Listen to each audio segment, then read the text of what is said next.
Misalnya, perusahaan mebel, dia menggunakan aplikasi AR untuk memungkinkan pelanggan melihat bagaimana sebuah sofa akan terlihat di ruang tamu mereka sebelum melakukan pembelian. Nah, itu juga tadi contoh dari gambar ini, contoh implementasi dari si augmented reality-nya ini untuk desain interior gitu-gitu. Nah, itu sangat cocok menggunakan augmented reality. Nah, bisnis seperti ini juga eh, di zaman ini sudah banyak ya, sudah mulai banyak bermunculan.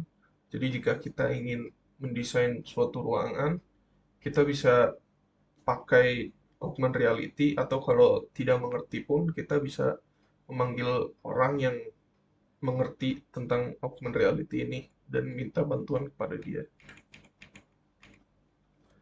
Dalam industri manufaktur dan perawatan, AR digunakan untuk memberikan panduan visual dan informasi secara real time kepada teknisi yang bekerja di lapangan.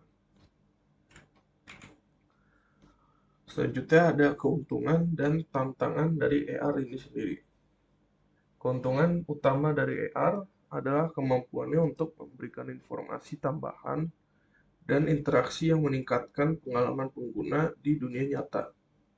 AR dapat membuat pembelajaran lebih menarik, membantu dalam keputusan pembelian, dan memberikan pelatihan yang lebih efektif. Namun, AR juga menghadapi beberapa tantangan.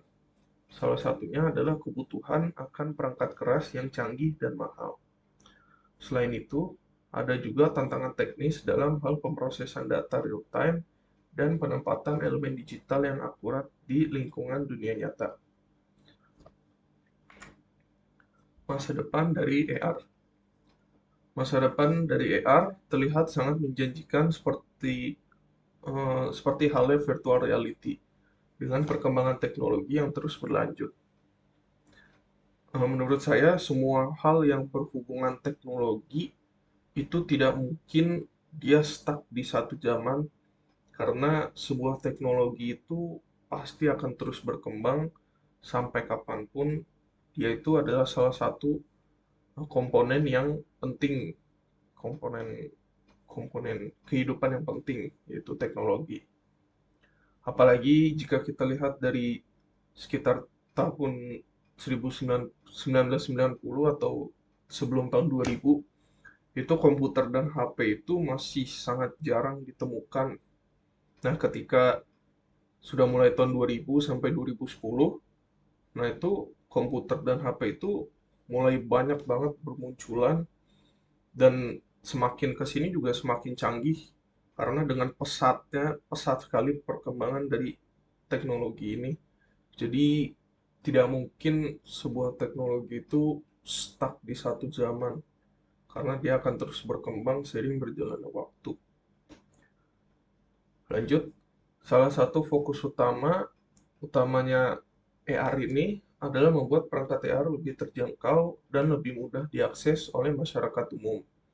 Nah, kalau ini sudah terbukti, sudah ada contoh realnya, yaitu kita bermain Pokemon Go itu hanya bermodalkan HP yang HP zaman sekarang mungkin 1 juta kurang sudah dapat HP yang bisa main Pokemon Go gitu, yang sudah bisa pakai augmented reality.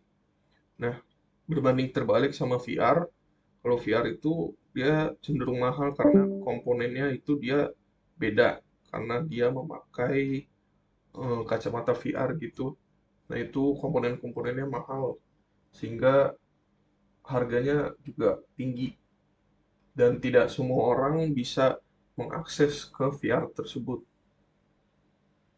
Jadi AR lebih unggul dalam masalah harga karena dia lebih murah dibandingkan VR. Integrasi AR dengan teknologi lain seperti AI dan IoT atau Internet of Things diharapkan dapat menciptakan pengalaman yang lebih kaya dan beragam. Selain itu, penelitian dan pengembangan terus dilakukan untuk menemukan aplikasi baru dalam berbagai bidang, dimulai dari bidang hiburan hingga kesehatan dan pendidikan.